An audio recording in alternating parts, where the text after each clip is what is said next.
सीता स्वयंवर के धनुष का रहस्य। रामायण के किसी भी प्रसंग को पढ़ने पर उस विषय में उसके आगे की कहानी पढ़ने की इच्छा उत्पन्न हो जाती है। रामायण की कहानियां इतनी दिलचस्प है कि उसे घर घर में खूब चाव से पढ़ा जाता है। सच कहें तो हिंदू धर्म के इस ग्रंथ को पढ़ने या सुनने से एक अलग ही आनंद की अनुभूति होती है। रामायण का हर एक प्रसंग मन को प्रसन्नता से भर देता है। ऐसा ही एक प्रसंग सीता स्वयंवर का है। सीता स्वयंवर के विषय में तो हम लोग जानते हैं, लेकिन इस स्वयंवर के धनुष के बारे में कुछ ज्यादा नहीं जानते। तो आइए सीता जी के स्वयंवर में तोड़े गए धनुष का रहस्य हम आपको बताते हैं।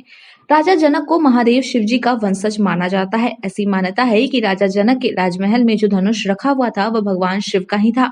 शिव जी का धनुष कोई साधारण धनुष नहीं था। सीता का जन्म धरती में से निकले एक कलश से हुआ था, इसलिए उनका एक नाम भूमिजा भी है।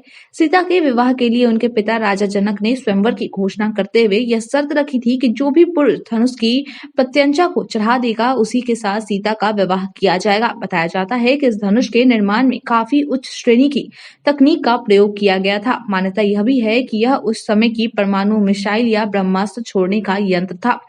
रामायण के अनुसार रावण प्रकांड पंडित, विद्वान और शिवजी का परम भक्त था। वह भी शिवजी के इस धनुष के बारे में जानता और वह समझता था कि वह तो शिवजी का सबसे बड़ा भक्त है, इसलिए वह उस धनुष की प्रत्यंचा चढ़ाने में सफल हो जाएगा और इस तरह सीता से विवाह भी उसी का होगा। इसलिए रावण भी उस धनुष को पाने के लिए मां सीता के स्वयंवर में आया था।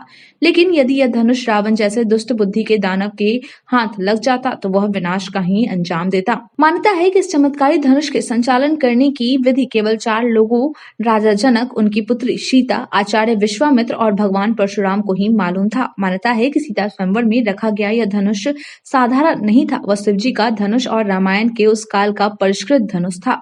जब साधु संतों को इस बात की भनक लगी कि शिवजी के इस धनुष पर रावण की दृष्टि है, तो उन्हें इस बात की चिंता हुई कि कहीं यह धनुष रावण के हाथ न लग जाए, क्योंकि अगर ऐसा हुआ तो सर्वनाश हो सकता था। यह विचार करके ऋषि मुनियों ने उस धनुष को तोड़ने के लिए सही व्यक्ति का निर्णय करने के लिए विश्वामित्र जी से अनुरोध किया।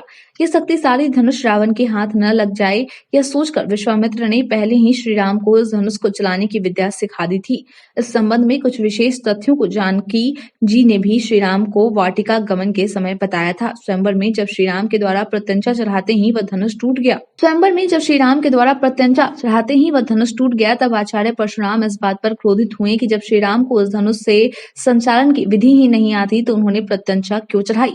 परंतु जब श्री राम से वह धनुष टूट गया तो परशुराम जी अत्यंत क्रोधित हुए। तब विश्वामित्र ने समझाया कि यह श्री राम की भूल से नहीं बल्कि बहुत पुराना होने के कारण टूटा है।